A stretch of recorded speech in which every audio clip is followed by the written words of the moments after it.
Hey guys, मैं हूं सुमिर। मैं हूं एक कैल्स्टिक्स एथलीट। स्वागत है आपका मेरे चैनल पे।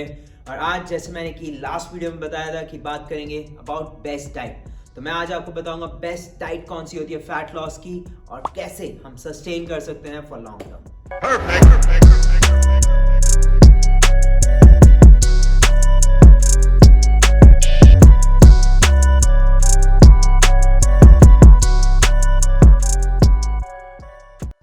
अब डाइट्स काफ़ी सुनी होंगी आपने, जैसे कीटो हो गई, इंटरमिटेंट हो गई, लो कार्ब हो गई, लिटरली बहुत सारी। पर इनमें से बेस्ट कौन सी है? लोग रिसर्च कर रहे हैं, एविडेंस प्रूफ करने का ट्राई कर रहे हैं, बट इन सब के पीछे एक ही रीज़न है फैट जाने का। Magically just a diet name या उसे फॉलो करने से बॉडी से फैट नहीं चला जाएगा। अब वो रीज़न क्या है? वो है कैलोरिक डेफिसिट।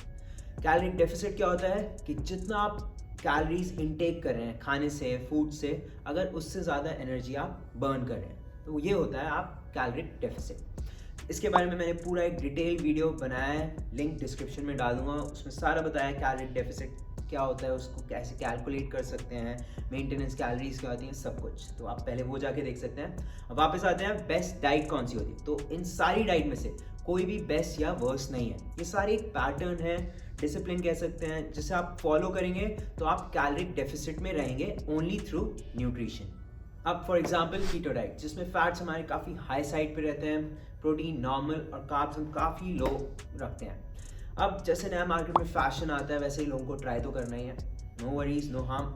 ट्राई नहीं करेंगे तो पता कैसे चलेगा इफ इट सूट्स यू और नॉट, और लॉन्ग टर्म में आप सस्टेन कर भी सकते हैं या नहीं। अब लेकिन कार्ब्स कम कर दिए हमने, सपोज शुगर कम कर दी, प्रोसेस फूड कम कर दिया, तो डेफिनेटली आपकी वहाँ कैलोरीज कम हो गई।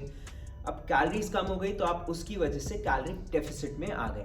लेकिन अगर आपके फैट्स और प्रोटीन उसमें भी हाई हैं, मेंटेनेंस कैलोरीज से आपकी कैलोरीज ज़्यादा हैं, तो भी आप फैट लॉस में नहीं।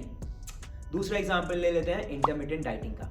अब इंटरमिटेंट में क्या होता है कि आपको एक 8 आवर की विंडो दे दी है कि जितना खाना है आप उसमें ही खाएं, तो डेफिनेटली आप एक लिमिट में ही खाएंगे तो आपकी कैलोरीज वही रिड्यूस हो गई, जिसकी वजह से आप कैलोरिक डेफिसिट में आ जाते हैं। लेकिन कुछ लोग होते हैं कि उसमें भी ज़्यादा खा सकते हैं, तो उससे भी अगर आप मेंटेनेंस कैलोरीज से ज़्यादा हैं खा रहे हैं तो आप फैट लॉस में नहीं हैं। और अगर आपको रात में भूख भी लग गई तो डेफिनेटली आपको खाना नहीं है, क्योंकि आप फॉलो कर रहे हैं इंटरमिटेंट डाइटिंग। ओके, अब तीसरा एग्जाम्पल लेते हैं लो कार्ब डाइट का, जो लोगों को आज भी इस डायलेमा में है लोग कि कार्ब्स हटा दो पतले हो जाओगे। लोगों को ये समझ नहीं आ रहा है कि कार्ब्स ज़्यादा एनर्जी सोर्स, अगर आप में एनर्जी होगी तभी you can perform better in training and build good muscle. जबकि अगर आप कार्ब्स बहुत कम कर देते हैं तो बॉडी भी प्रोटीन को as a fuel, as a energy use करती है, तो वहाँ से आपका मसल लॉस के ज़्यादा चांसेस हैं। अगर आपका वेट लॉस प्रोग्राम है, वेट लॉस में मसल लॉस ज़्यादा हो रहा है, फैट लॉस कम हो रहा है, तो उस वेट लॉस का कोई फ़ायदा नहीं है। सो अगर आप रिलीजियसली फॉलो कर सकते हैं, इंजॉय कर सकते हैं उस डाइट को, it's all good. It's a pattern which will definitely help you for fat loss. पर जो डाइट है ना, it's a temporary name, temporary thing है कि 2-3 महीना आप फॉलो करेंगे, एक ट्रांसफॉर्मेशन करेंगे, वही ट्रांसफॉर्मेशन हर साल उसकी पिक डालेंगे। इससे बेटर अप्रोच रहेगी कि आप एक ऐसा न्यूट्रिशन प्लान फॉलो करें जो आप लॉन्ग टर्म सस्टेन कर सकते हैं and which is far better and healthier as well. तो गाइस, बेस्ट डाइट क्या है फैट लॉस की? वो है कैलोरिक डेफिसिट में रहना। सिंपल। अब उसका बेस्ट मेथड क्या है और कैसे आप सस्टेन कर सकते हैं लॉन्ग टर्म के लिए, उसके लिए मैं आपको 6 पॉइंट्स बताता हूं जो डेफिनेटली आपको बहुत हेल्प करेंगे, बहुत फायदा करेंगे आपके फैट लॉस गोल में, इवन कैलोरिक डेफिसिट में रहने के लिए। तो चलिए लेट्स गो। नंबर 1 पॉइंट, और जो कि सबसे इंपॉर्टेंट है, वो है ट्रेनिंग। आप अपना कैलोरिक डेफिसिट ट्रेनिंग से अचीव करें, जो कि हेल्दी भी है, ना कि बस न्यूट्रिशन की वजह से जिसमें आप अपनी कैलोरीज कम करे जाएं और कैलोरिक डेफिसिट में रहें। अब ट्रेनिंग का मतलब यहाँ ये नहीं है कि आपको सिर्फ जिम ही जाना है। आप कोई भी फिजिकल एक्टिविटी कर सकते हैं जिसमें आपको अच्छा लगे। आप डांस कर सकते हैं, स्पोर्ट्स खेल सकते हैं, रनिंग कर सकते हैं, whatever you like. Basically 30 to 45 minutes physical activity a day should be good enough. बाकी आपका जो भी जॉब है उसमें आप अपनी नॉर्मल फिजिकल एक्टिविटी रखें। बाकी न्यूट्रिशन की बात करें तो आपकी जो भी मेंटेनेंस कैलोरीज है उसमें से 100 से 200 कैलोरीज आप कम कर सकते हैं। And track your weight after few weeks, अपना बॉडी कंपोजिशन चेक करिए। बेसिकली पतले तो हो ही जाएंगे आप। Being healthy and staying strong is the goal.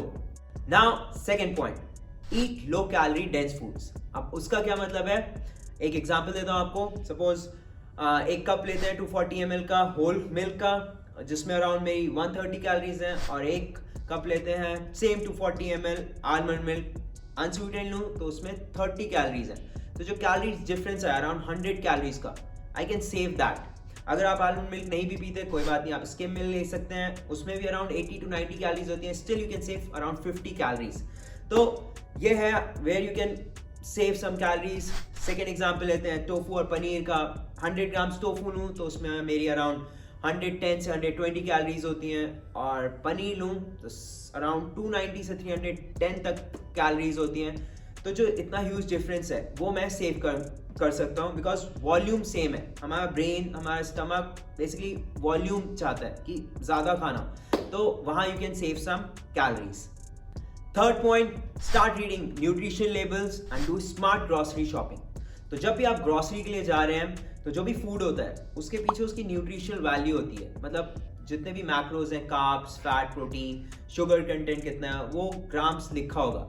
तो उसके अकॉर्डिंगली आप अपनी कैलोरी लिमिट के अकॉर्डिंगली चीज़ें खरीद सकते हैं। सपोज हम सेम एग्जांपल लेते हैं टोफू और पनीर का। 100 ग्राम टोफू मेरा अराउंड 5 to 6 ग्राम फैट होता है, और अगर 100 ग्राम पनीर लूँ उसमें मेरा अराउंड 20 से 25 ग्राम फैट होता है। तो सेम चीज़ वहाँ पे मैं अपनी गोल के अकॉर्डिंगली चीज़ें चूज कर सकता हूँ। Fourth point, fibre and protein intake. तो आपका एक दिन का जितना भी प्रोटीन इंटेक है ट्राई करिए वो कंप्लीट करने का। एंड वेजिटेबल्स और फ्रूट्स में भर के फाइबर्स होता है, तो उन्हें बिना डरे खाना है, क्योंकि ये दोनों चीज़ें आपका पेट फुल रखती हैं एंड आपको इतनी जल्दी भूख नहीं लगती। नाउ फिफ्थ पॉइंट, वो है balance between whole food and junk.